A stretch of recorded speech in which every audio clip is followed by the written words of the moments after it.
Hi guys, ito yung kalan na hindi mo talaga ma-explain ang lakas niya kasi talagang mabilis mag-init ng tubig. Ang blade na ginamit guys sa pagbutas nito ay 1.8. Tapos walang butas sa ibabaw. Ayan guys, nakita nyo na talagang may thread yan. At ang haba niyan ay 3 inches at 1 inches yung takip.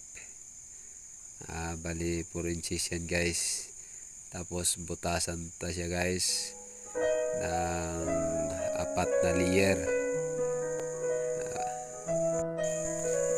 At sa pagbutas guys, kailangan yung sa ilalim yung tinatawag na oil distractor ay nakatakilid yan guys.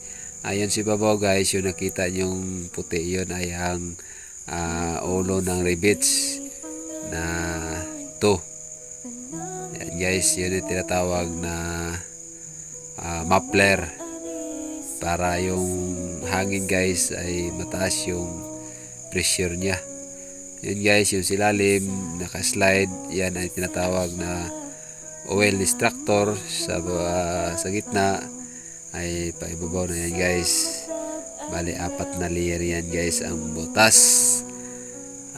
Yan guys ang bagong kaalaman at sinusuri ng mga scientist na hindi nakatis.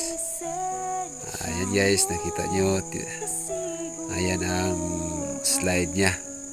Ewan ko ba kung 45 degrees ba yun o hindi.